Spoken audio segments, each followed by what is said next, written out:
మచిలీపట్నం శాసనసభ్యుడు, అట్లాగే రాష్ట్రానికి మంత్రిగా ఉన్నటువంటి కొల్లు రవీంద్ర కానీ లేదా కూటమి ప్రభుత్వం కానీ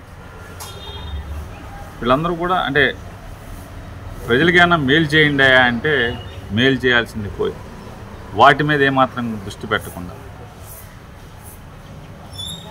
రోజు వ్యవస్థ మొత్తాన్ని ప్రజల ఓటు ద్వారా వాళ్ళకు వచ్చిన అధికారాన్ని కానీ వ్యవస్థను కానీ వేధింపులు తప్పితే ఇంకొక దానికి ప్రజల కోసం వేసమెత్తు కూడా వీళ్ళు వాడకుండా దానిలో భాగంగానే మీరు అడిగినట్టుగా ఈరోజు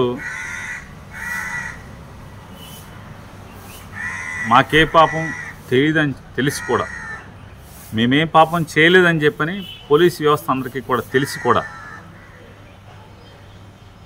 ప్రభుత్వానికి జరిగినటువంటి నష్టం మొత్తాన్ని రెట్టింపు మొత్తం జమ చేసినప్పటికి కూడా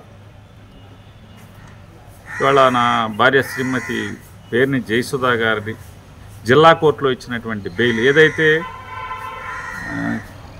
7 సంవత్సరాల పైబడి ఒక సెక్షన్ పెట్టి అరెస్ట్ చేయాలని చూశారో ఆ సెక్షన్ అసలు చెల్లదు, వర్తించదు వీరికి అని చెప్పని జిల్లా కోర్టులో తీర్పు ఇచ్చినప్పటికి కూడా మళ్ళీ హైకోర్టులో బెయిల్ క్యాన్సిల్ చేయమని మూవ్ చేసి వాళ్ళ కేసుకు కోర్టుకు వచ్చింది.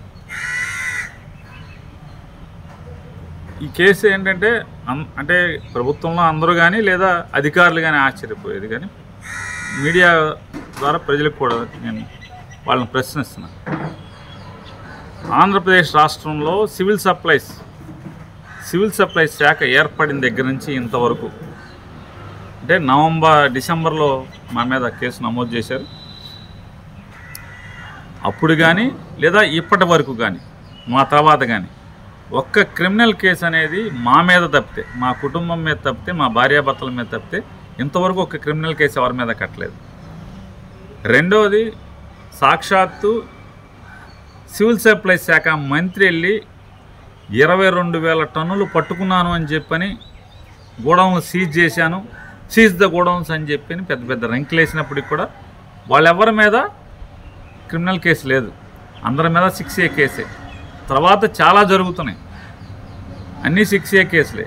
క్రిమినల్ కేసు నాకు ముందు కానీ నా తర్వాత కానీ ఒక్కరి మీద కూడా క్రిమినల్ కేసు సివిల్ సప్లైస్లో లేదు అంటే దాన్ని బట్టి వీళ్ళ పోకడ ఎట్లా ఉంది, వీళ్ళ దిగజారుడుతనం ఎట్లా ఉందో కూడా ప్రజలు గమనిస్తున్నారని చెప్తూ ఇంకోటి కూడా వాళ్ళకి హెచ్చరిక చేయదలుచుకున్నాం, లేకపోతే చెప్పదలుచుకున్నాం.